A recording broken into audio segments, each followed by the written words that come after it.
पाहतो आहोत सिस्टमॅटिक्स of living organisms. 5 kingdom system मध्ये आतापर्यंत आपण बघितलं kingdom Monera, kingdom that is the protista, kingdom fungi, and now the next kingdom that we are going to see that in kingdom fungi, firstly we have started the economic importance of the fungi. That was remain that we will complete first, economic importance of fungi. So role of fungi in medicine. So you know well known that is the penicillin antibiotics. This is obtained from fungi penicillium. So drugs like cyclosporin, immunosuppressant drugs, precursors of steroid hormones चे जे precursors आहेत ज्याच्यापासून बनल्या जातात steroid hormones, these are all isolated from fungi. So it's having the medicinal use. Then fungi in the industries. आता east हे वेल non you know very वेल आणि त्याचा रोल हा जो सिंगल सेल ईस्ट आहे फंजामध्ये आपण काल 3 कॅटेगरी बघितल्या. One is the single cell yeast, second is the mycelium structure is showing that is the mould category, and third one that is the umbrella like structure what that it is showing that is the mushroom category. So the yeast it is use in bread making, bakery products, so causes the dough to rise and make the bread light and spongy. Using the breweries or wine making industries मध्ये सुद्धा ईस्टचा role आहे, कारण की fermentation आपण आता बघितलं म्हणजे fermentation मध्ये महत्वाचा रोल कीप करतो. Sugar present in the grapes fermented by using the yeast. So today you know that this results in the production of alcohol. Today nowadays you know there is more demand of the alcohol. त्यामुळे alcohol industries आहे. So that alcohol, it is very useful chemical nowadays in every medicinal purposes, and that in wine industries also we can say. So that fungi is it is used for the fermenting process. Then lichen is a symbiotic association of algae and fungi. These are used in the preparation of litmus paper. Litmus paper you know very well. So it is the indicator which is used to detect the substance whether it is acid or the base. तो acid आहे की base आहे हे पाहण्यासाठी आपण लॅबमध्ये litmus paper भरपूर प्रमाणामध्ये आवश्यक असतात. मग हे लिटमस पेपर आहे, लिटमस सोल्युशन आहे, तर हे सगळं जे आहे ते लायकिन पासून डिराईव्ह केलं जातं. त्यामुळे that is lichen is association of fungus. So it's having the economic importance. Then role of fungi in food. Fungi like mushrooms. Yesterday we have discussed mushroom. These are consumed as a food. Mushroom मध्ये categories आहेत, काही edible आहे, काही poisonous आहे. So some mushrooms are edible. ते जे edible sources आहे nowadays that most of the people they use this mushroom as a vegetable for making the soups, and that's why this is because this is the rich source of protein, because the people they know now this is the rich source of protein. खूप जास्त प्रमाणात protein mushroom मध्ये present असतात. So this genus Penicillium also helps in ripening of the cheese. चीजची demand खूप आहे आजकाल, pizza आहे, बर्गर आहे याच्यामध्ये पण, किंवा इतरही याच्यामध्ये चीज प्रोडक्शन, चीजचा वापर पण आजकाल भरपूर प्रमाणात केला जातो. त्यासाठी हे पेनिसिलियम यूज केलं जातं for ripening of the cheese. So this is the complete role of the fungi in the food. Again, then fungi as a biocontrol agent. Now fungi it helps to control the growth of the weeds. So pathogenic fungi ज्या काही आहे, जैसे for example Fusarium species, Phytophthora, Palmivora, Alternaria, Crassa, etc. हे जे species आहेत या pathogenic आहे, disease causing आपण म्हणू फंगस. तर या ज्या काही स्पीसीज आहे या मायको हर्बिसाइड म्हणून यूज केला जातो. पेस्टिसाइड शब्द तुम्हाला माहिती आहे, तसंच हा मायको हर्बिसाइड त्याच्या अंडर. तर मायको हर्बिसाइड म्हणून ऍक्ट होतात कारण because this are the pathogenic fungi आहे. तर याचा बायो कंट्रोल एजंट म्हणून यूज केलं जातं आणि जे वीड्स आहे त्याला त्याची जी ग्रोथ आहे ती कंट्रोलमध्ये घेऊन आणलं जातं. So this is also very important role of the fungi. Now we are going to see the next kingdom, that is the characteristics of kingdom Plantae. Just we will see the characteristics that already you know. याच्यामध्ये plant आणि animal बद्दल differences तुम्ही already शिकलेला आहात. तर आता 5 kingdom system मध्ये 3 kingdom झाल्यानंतर पुढचा किंगडम येतो kingdom Plantae and then kingdom Animalia. So in the kingdom Plantae and the kingdom Animalia, these are the special chapters included in your syllabus. So kingdom Plantae मध्ये पूर्ण evolution बघायची आहे. त्याचबरोबर kingdom ॲनिमॅलिया मध्ये पण पूर्ण इव्हॉल्युशन दिलेली आहे. त्यामुळे these two kingdoms are included as a special chapter. याच्यामध्ये फार डिटेल मध्ये पुढे दिलेला आहे. Kingdom Plantae is studied some points because you know all about the kingdom Plantae. प्लांटचे कॅरेक्टर्स आपल्याला माहितीच आहेत. Kingdom Plantae is dominated by this is the autotrophs. Mostly they are autotrophs, but some members are insectivorous plant. For example, Venus flytrap, pitcher plant, bladderbird, while some are the heterotrophic parasitic members like Cuscutan. So sometimes question may ask, you know that the plants show the autotrophic mode of nutrition, which is the exception, how the plants are the heterotrophic. So heterotrophic plant हे exceptional आहेत. Otherwise plant ची खासियत काय आहे? They are having the chlorophyll inside the chloroplast. That's why they are the autotroph and the producer of ecosystem. पण some exception जर म्हटले तर कोणते plants आहे? Insectivorous plant. याचे एक्झाम्पल आपल्याला माहितीच आहे. हे pitcher plant is a very common example. Venus flytrap आहे. आणि हेटरोट्रॉपिक काही प्लांट जे ते पॅरासिटिक मोड पण दाखवतात. सो पॅरासाइट्स मेंबर्स लाईक कस्कुता, अमरवेल जे म्हणतो आपण याच्यामध्ये, तर ते हे जे आहे ते पॅरासिटिक मोड दाखवणारे पण प्लांट्स आहेत. तर that we can consider as a exceptional in heterotrophic mode of nutrition. Members of this kingdom are eukaryotic, multicellular, having eukaryotic cells containing chlorophyll. Cell wall is mostly made up of cellulose. This is the special feature की याची जी cell wall आहे ती particularly cellulose चीच बनलेली आहे, carbohydrate. They exhibit alternation of generation, that is the life cycle has two distinct phases. Plants मध्ये आपण पाहतो असेक्शुअल रिप्रोडक्शन पण आहे, सेक्शुअल रिप्रोडक्शन पण आहे. दोन्ही पण प्लांट्स मध्ये आपण बघतो. सो असेक्शुअल रिप्रोडक्शन आणि सेक्शुअल रिप्रोडक्शन तर life cycle is continuous like the sporophyte and gametophyte अशा दोन जनरेशन त्याच्यामध्ये असतात. तर हे सगळं प्लांट्स किंगडम प्लांटिंग मध्ये डिटेलमध्ये शिकायला मिळणार आहे. Then it is divided into the major groups, that is the cryptogams and phanerogam. या प्लांटला पुढे फर्दर क्लासिफिकेशन केलेले आहे. क्रिप्टोगॅम म्हणजे लोअर प्लांट ज्याला म्हणतात आणि फॅनेरोगॅम म्हणजे हायर प्लांट. क्रिप्टोगॅम मध्ये येतात थॅलोफायटा, ब्रायोफायटा, टेरिडोफायटा. आणि फॅनेरोगॅम जे आहे त्या फॅनेरोगॅम्स मध्ये येतात ते जिम्नोस्पर्म आणि angiosperm. Higher level tree structure जे आहे प्लांटचं ते फॅनेरोगॅम मध्ये, ज्याच्यामध्ये फक्त हे आपण म्हणतो फॅनेरोगॅम अँड that is phanerogam मध्ये gymnosperm and angiosperm. So this is all about the characteristics of the kingdom Plantae. Now general characters of kingdom Animalia जर कन्सिडर करायचं झालं तर बघा याच्यामध्ये पण टाइप्स ऑफ ऑर्गॅनिझम कसे आहे. मल्टीसेल्युलर आहे, युकॅरियोटिक ऑर्गॅनिझम्स आहे. हॅबिटॅट सगळ्याच प्रकारे everywhere you see the animals are there. Organism may be aquatic आहे, टेरेस्ट्रियल आहे, ॲम्फिबियस आहे और aerial in habitat. Okay, animals in all habitat you can see the animals. Cell organelles, the organism do not possess the cell wall, plastids and central vacuole. कोणते cell organelles नाहीये तर cell that is the cell wall is present in the plant, it is not present in animal. Plastids जे means प्लास्टिकचे पण प्रकार आहेत तुम्हाला माहिती आहे. ल्युकोप्लास्ट आणि म्हणजे जे ज्याचे कलरलेस ज्याच्यामध्ये पिगमेंट नाही आणि ज्याच्यामध्ये पिगमेंट आहे त्याला आपण म्हणतो क्रोमोप्लास्ट. त्यातला क्लोरोप्लास्ट जे आहे ग्रीन कलर पिगमेंट असलेले प्लास्टिड जे आहे ते प्लांटची खासियत आहे. Central vacuole. Okay. Then locomotion. Majority of the animals ही महत्वाचं फीचर आहे की animals they show locomotion, plants do not.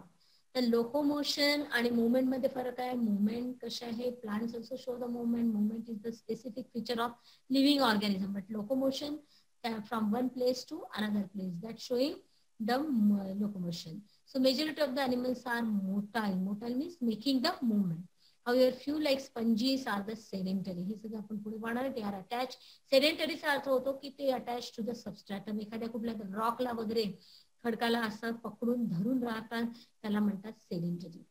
Sense organ आहे त्याच्यामध्ये. There are different types of nervous system and response to stimuli by exhibiting certain behavior.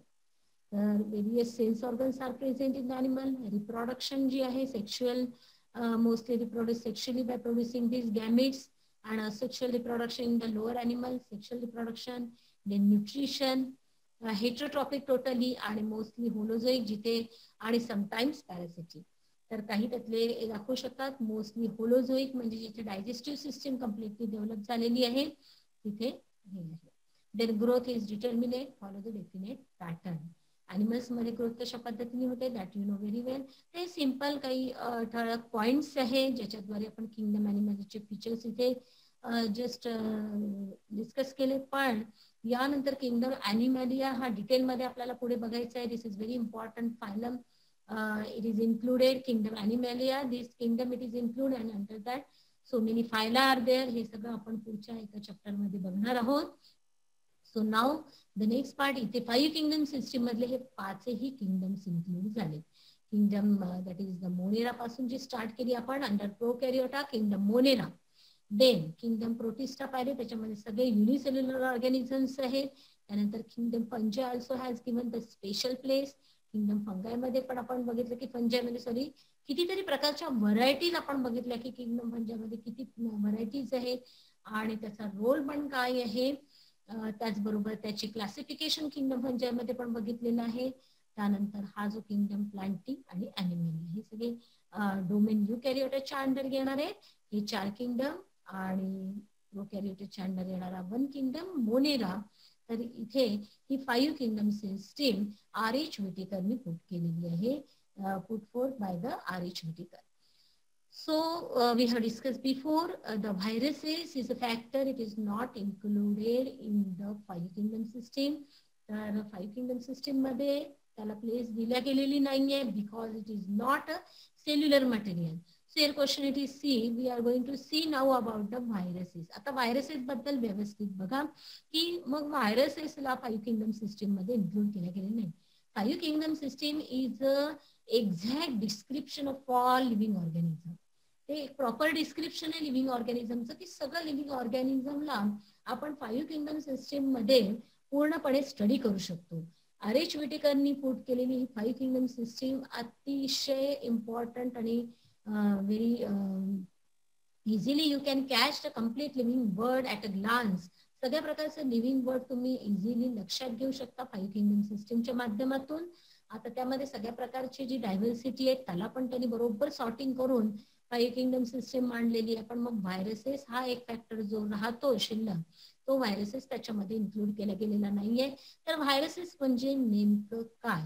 तर हे viruses आता आपण बघणार आहोत की what do you mean by the viruses. Sometime the people they get confuse virus आणि बॅक्टेरिया. आता बरेच वेळा डिसीज जे इन्फेक्शन्स असतात त्यामध्ये बॅक्टेरियल डिसीजेस असतात व्हायरल डिसीजेस असतात.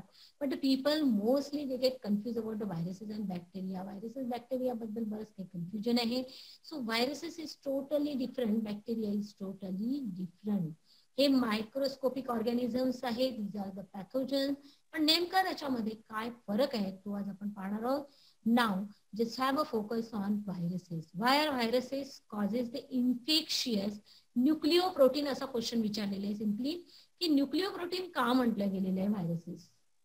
स्पेशली द क्वेश्चन असा कसा विचारलाय व्हाय आर व्हायरसेस कॉल्ड इन्फेक्शियस न्यूक्लिओप्रोटीन. म्हणजे व्हायरसेस नेमकं आहे काय.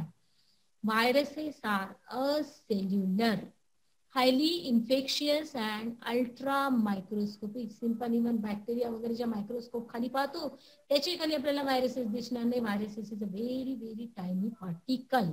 These are considered as a particle. This is a cellular material. Highly infectious. Most of the diseases जर बघायला गेला तर तुम्हाला काय जाणवेल की व्हायरल डिसीजेस आहे.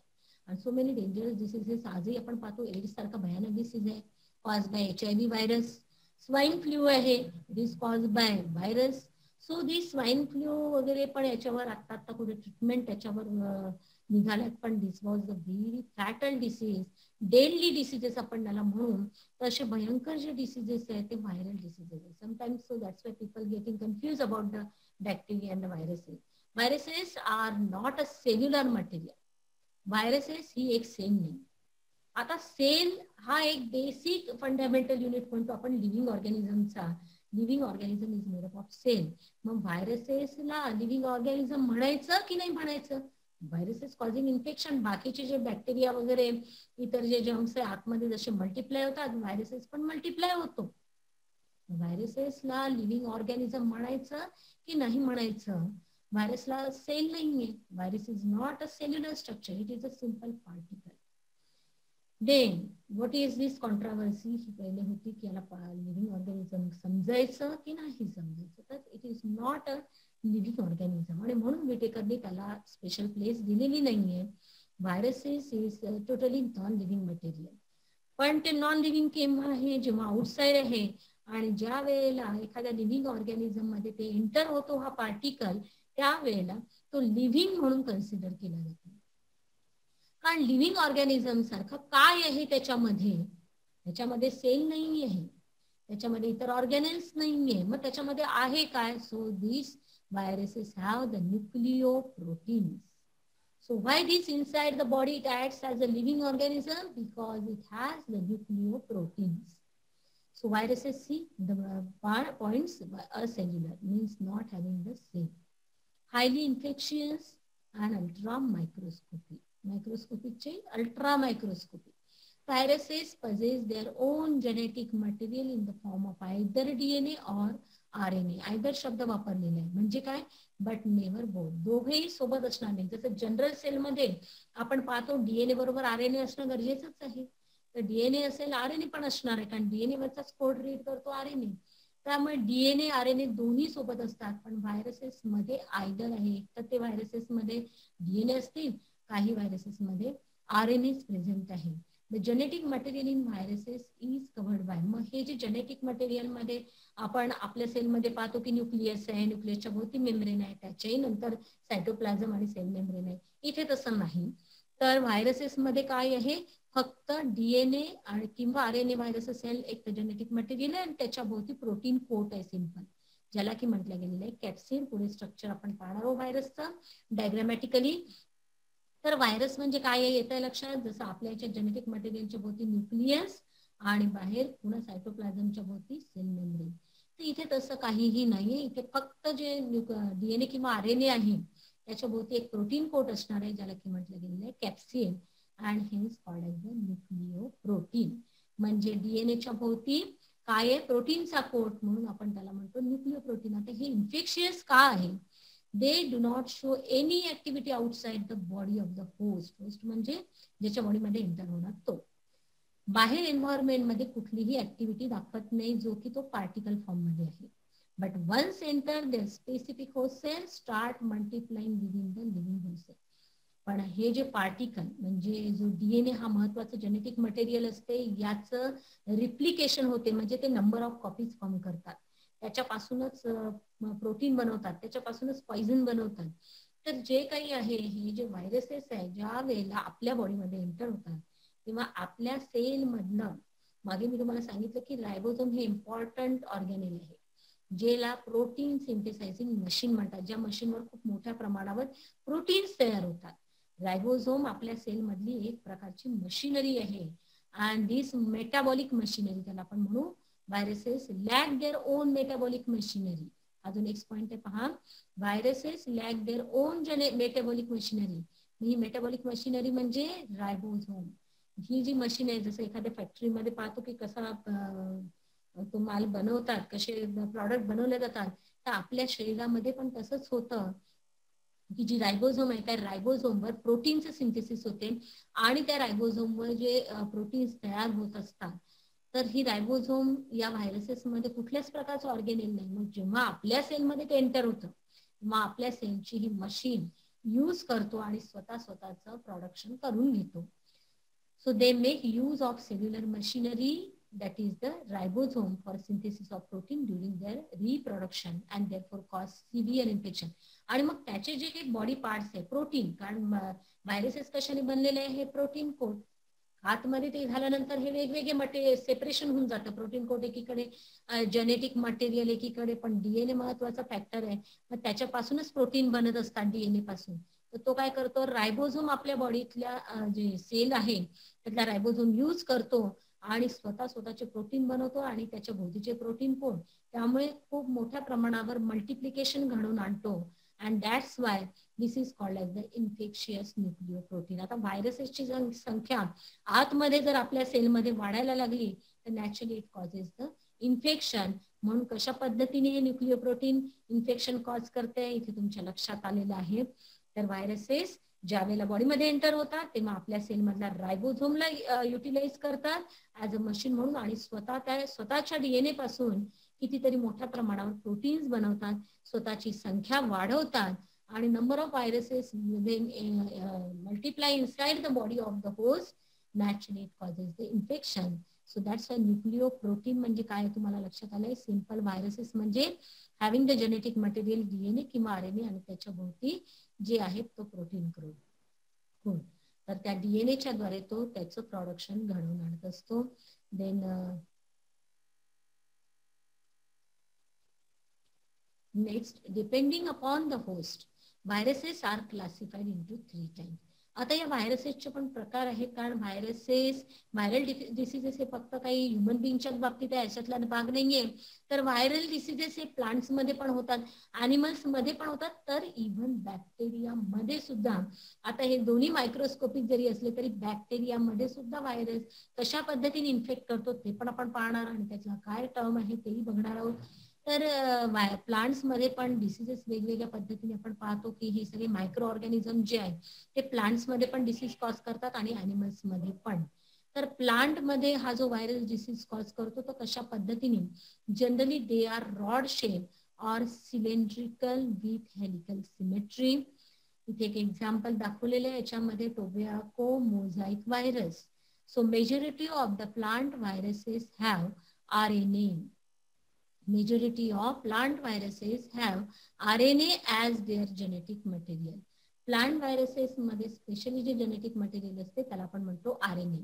Exception cauliflower mosaic virus has double standard DNA. तर कॉलीफ्लॉवर किंवा हे जे टोबॅको मोझाइक व्हायरस आहे यामध्ये डीएनए जेनेटिक मटेरियल असते. अदरवाईज जेव्हा व्हायरस ऍज पॅथोजन प्लांट मध्ये डिसीज कॉज करतो तर त्याच्यामध्ये RNAच असणार आहे. फक्त टोबॅको मोझाइक व्हायरस हे आपण पाहतोय हे मोझाइक व्हायरस जे आहे it's having the double standard DNA and cauliflower. Then plant viruses cause disease in plants. For example, tobacco mosaic virus. Simply we can say TMV. So here you can see that this is the protein code. Protein code ला म्हटलं जातं capsin. So these are the capsomere. This is the genetic material. Okay, and such type of these viruses also infect the plant. So we can say plant virus. Then animal virus. There are so many, just we have discussed, the animal diseases are there caused by the viruses which are very deadly. तर हा जो virus आहे तिथे polyhedral शेपचा virus असतो with radial symmetry आणि it may either have DNA or the RNA as a genetic material. तर काही जे व्हायरसेस आहे त्याच्यामध्ये डीएनए फक्त असणार, तर काही व्हायरसेस आहे त्यामध्ये फक्त RNA आहे. जसं फॉर एक्झाम्पल काही कॅन्सर जे कॉज करणारे डिसीजेस आहेत ते RNA व्हायरस म्हणून कन्सिडर केल्या जातात, की जे स्पेशली RNA व्हायरस आहे जे की कॅन्सर सारखे डिसीज कॉज केले जातात. म्हणजे कॅन्सर हा this is not the viral disease, this is a very rare factor which causes the cancer. Cancer हा एक जेनेटिक डिसीज आहे. कॅन्सरला वेगवेगळे फॅक्टर्स रिस्पॉन्सिबल आहे फॉर द कॅन्सर. हा एक मोठ्या कॅटेगरीमध्ये येणारा डिसीज आहे. पण एक सोर्स जो कॅन्सरचा बघितला गेलेला आहे, so that is by the RNA virus. तर जो व्हायरस त्याला इन्फेक्ट करणारा जो असतो तो स्पेशली RNA असतो. तर काय म्हटलेलं आहे आपण की डीएनए RNA हे सोबत कधी नसणार. काही व्हायरसेस मध्ये फक्त डीएनए असेल तर काही व्हायरस मध्ये फक्त RNA आहे. So that's why I given the example. त्यानंतर आपण काय म्हटलं की ॲनिमल मधला व्हायरस कसा आहे, पॉलीहेड्रल इन शेप आहे, having the radial symmetry. So these causes the disease majority of the animals including human being. इथे एकच एक्झाम्पल आपण दिलेले आहे, इन्फ्लुएन्झा व्हायरस आणि फ्लूची एक खूप वर्ष अगोदर तुम्ही जर बघितलं तर खूप वर्ष अगोदर एक फ्लूची साथ आली होती एपिडेमिक, आणि त्यामध्ये so many people they get affected and many people they died because of this influenza virus. तर ही एक मोठी आज आपण जसं कोरोना व्हायरस जे आपण आज पाहतोय एक प्रकारची महामारी आपण त्याला म्हणतो की किती मोठ्या प्रमाणावर आज कोरोना व्हायरसमुळे it becomes a fatal and deadly disease we say corona virus. त्याच पद्धतीने काही वर्ष अगोदर हे एक फ्लू व्हायरस म्हणून जेव्हा आला होता त्याही वेळेला तशी एपिडेमिक कंडिशन होती and many millions of the peoples they died in such type of the virus. त्यामुळे virus is a very tiny particle, पण पूर्ण नेचरला कशा पद्धतीने डिस्ट्रॉय करू शकतो, कसं डिस्ट्रॅक्शन घडवून आणू शकतो हे tiny particle. Now you can to know की किती हार्मफुल आहे हा virus. It is not a cellular material, फक्त कशामुळे तर त्याच्यामध्ये असलेल्या जेनेटिक मटेरियलमुळे. Genetic material how it is important, तर हे जेनेटिक मटेरियल बद्दल पुढे अजून तुम्हाला डिटेल काही 12th मध्ये वगैरे पण शिकायचं आहे. So this is the particle only is having the genetic material, not a cellular material. त्या जेनेटिक मटेरियलद्वारे तो लिव्हिंग ऑर्गॅनिझम मध्ये एंटर होतो तेव्हा तो लिव्हिंग म्हणून कन्सिडर होतो, आणि जेव्हा आउटसाइड होतो तेव्हा तो नॉन लिव्हिंग म्हणून कन्सिडर होतो. तर वेगवेगळ्या प्रकारचे अॅनिमल व्हायरसेसचे एक्झाम्पल्स तुम्ही देऊ शकता. फ्लू व्हायरसेस तुम्हाला माहिती आहे, स्वाईन फ्लू आहे, एड्स आहे, रॅबीज हे इतके भयंकर डिसीजेस जे आहे ते व्हायरसमुळे होतात. तर व्हायरसची लिस्ट तुम्ही कलेक्ट करू शकता, डिसीजची list. So many diseases are there which is caused by the viruses. You can recall the diseases caused by the viruses in animals and you can put on the that is the list of the diseases in your notebook. हे तुम्ही काढू शकता. कितीतरी प्रकारचे जे diseases आहे अतिशय आपण काय म्हणू that is very deadly diseases आहे. तर हे जे डिसीजेस आहे तर virus is a tiny particle, पण एवढा मोठा अॅनिमल्स किंवा प्लांट्सला कशा पद्धतीने टोटली डिस्ट्रॉय करू शकतो. सो दिस टायनी पार्टिकल, आणि आज कोरोना व्हायरस बद्दल तर तुम्ही बघताच आहे. So this is what we can say, this is the complete destruction because of the viruses, but some viruses are very useful still. ते व्हायरसेस युजफुल टूल म्हणून पण यूज केला जातो. ते कशा पद्धतीने ते आपण बघणार आहोत. बॅक्टेरियोफेज म्हणून नेक्स्ट हेडिंग दिलेलं आहे आपण. बॅक्टेरियोफेज म्हणजे व्हायरस, तर याच्यामध्ये बॅक्टेरियाला इन्फेक्ट करतात हे. तर हे जे व्हायरसेस आहेत, बॅक्टेरिया हा पण मायक्रोस्कोपिक आहे, व्हायरस पण अल्ट्रा मायक्रोस्कोपिक आहे, पण याच्यामध्ये सुद्धा बॅक्टेरिया आपण पाहतो सिंगल सेल असून त्याला सुद्धा कसं इन्फेक्शन होत आहे. सो बॅक्टेरियोफेज काय आहे, दिस इज द व्हायरस. ते हे जे व्हायरसचं स्ट्रक्चर इथे दिसते तुम्हाला, this is the structure that is called as the head and this one portion we call it as a tail. हे टेल फायबर दिलेलं आहे, याला बेसल प्लेट म्हणू आपण. दिस इज द कोअर, हा जो नेकचा रिजन जो असतो that is called as the collar, आणि कॉलरच्या खाली हे जे पूर्ण शीट आहे this is the core, it's having the sheet, आणि हा जो टेल पोर्शन आहे पूर्ण टेल फायबर. अशा पद्धतीने हे स्ट्रक्चर जे आहे याला म्हणतात दॅट इज द बॅक्टेरियोफेज. तर they have tadpole like shape, infect the bacteria and hence are called as the bacteriophage. जो व्हायरस बॅक्टेरियामध्ये एंटर होतो आणि त्याला हा bacteriophage is a virus but it enters in the bacteria. So this is discovered by the टॉट scientist की बॅक्टेरियाला सुद्धा इन्फेक्शन करणारा व्हायरस म्हणजे bacteriophage. So bacteriophages have double stranded DNA. इथे याचं वैशिष्ट्य काय आहे की it's having the double standard DNA as the genetic material. तर bacteriophage have double standard DNA and its body consists of this head, collar and the tail. तर हे झालं स्ट्रक्चर. So this is. आता या बॅक्टेरियोफेजचा यूज जसं मी तुम्हाला म्हटलं की viruses are the useful in very different manner. Viruses are mostly infectious. जास्त करून जर बघितलं तर that is deadly it is. But व्हायरसेसचा यूज मोस्टली केला जातो. जे बॅक्टेरियोफेज आहे याचा पुढे आपल्याला जेनेटिक इंजिनिअरिंग मध्ये कसा रोल आहे हे जेनेटिक इंजिनिअरिंग मध्ये जे बायोटेक्नॉलॉजी मध्ये पर्टिक्युलरली जेनेटिक इंजिनिअरिंग जी टेक्निक वापरल्या जाते. बायोटेक्नॉलॉजी ही ब्रांच आहे तुम्हाला माहिती आहे. It is the most productive branch that is the biotechnology. या बायोटेक्नॉलॉजीच्या अंडर जे जेनेटिक इंजिनिअरिंग चालते तिथे या बॅक्टेरियोफेजचा रोल पुढे येईल तेव्हा त्याचा युजफुल रोल समजेल.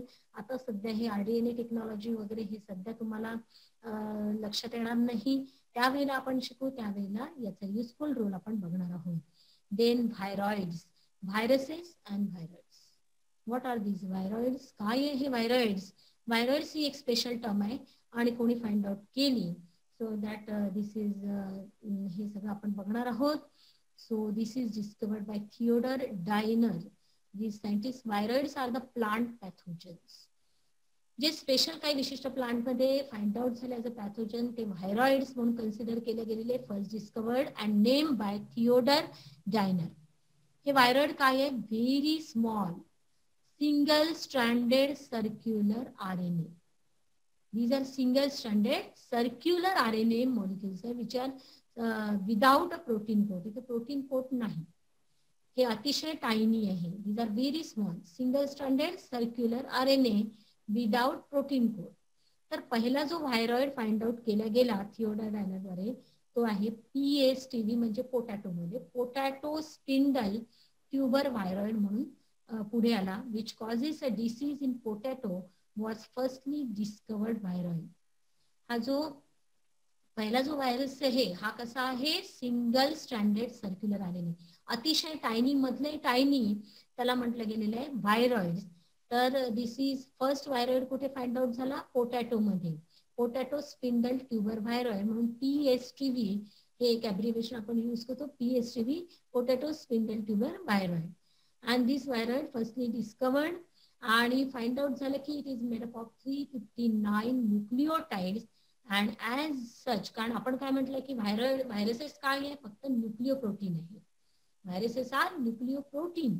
मग ते जे न्यूक्लिओ प्रोटीन मध्ये किती हे असणार आहे तर या व्हायरॉइड मध्ये PSTV मध्ये व्हायरॉइड मध्ये किती बघितलं सिक्वेन्स तर न्यूक्लिओटाइड्स 359. तुम्हाला माहिती आहे डीएनएचं स्ट्रक्चर तुम्ही शिकलं असाल त्याच्यामध्ये न्यूक्लिओटाइड्स असतात ॲडेनाइन ग्वानिन सायटोसाइन थायमाइन हे सगळे शब्द ऐकले असाल बरोबर आहे. तो पर्टिक्युलर सिक्वेन्स असतो. तर हे जे व्हायरॉइड्स आहे व्हायरॉइड मध्ये nucleo protein okay it is made up of 359 nucleotide and as such has 10 times less genetic material than the smallest known viruses. 10 times less genetic material than the smallest known virus. So viruses are known to cause some 11 plant diseases. Find out झालेले आहेत की व्हायरॉइड also it causes many plant diseases. त्यातले 11 plant diseases find out झालेले काही examples इथे दिलेले आहेत citrus exocortis then chrysanthemum stunt that is then cucumber pale fruit. These are very important. So these viroid they are the very tiny and these are the pathogenic. Viroids are the plant pathogens. So first discovered by Theodor Diner viruses and viroids. So first viroid it is PSTV. What is the first viroid as a question विचारला जातो MCQ मध्ये. So you can say potato spindle tuber viroid. And how much sequence of nucleotide 359 nucleotide बनलेला आहे and having the means very this is the 10 times less genetic material than the virus. Virus पेक्षा कमी जो 10 times less genetic material दाखवणारा हा जो viroid आहे. So this is the special category. It is also found out in the viruses.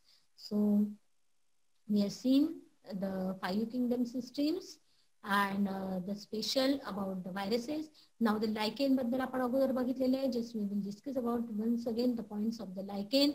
Lichen काय आहे association of algae and fungus हे अगोदर झालेले आहे. Just only I read the points.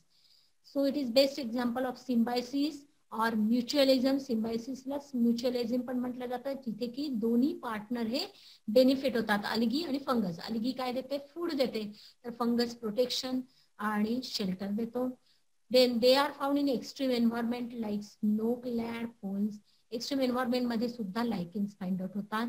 Algal component of lichen is phycobian. Mostly belongs to cyanobacteria, blue-green algae. So algal component of lichen is phycobian. It belongs to the cyanobacteria or green algae. And fungal component is mycobian. Algal ला cyano आपण हे म्हणू शकतो phycobian. And is a fungal component that is the mycobial. Algae prepare the food and supply it to the fungal component. Just we have seen while fungal component provide the shelter to the algae and also shelter to algae and also absorbs the water and minerals for the algae. तर algae आणि फंगसचं हे combination असलेलं लायकेन आहे. ज्याचं simple example मी तुम्हाला म्हटलं की जसं आपण सांगितलं in the spices it is use ज्याला आपण म्हणतो दगडफूल हे अतिशय simpler this is the combination it indicate. तर ही एक वेगळी कॅटेगरी आहे जी ज्याला आपण म्हणतो lichen that is the symbiotic category where both the partners are associated. तर ॲनिमल्स आहे याच्यामध्ये कशा कशा पद्धतीने Then again the 6th point, the lichen मध्ये बघा, association is intense and difficult to identify them as separate living being.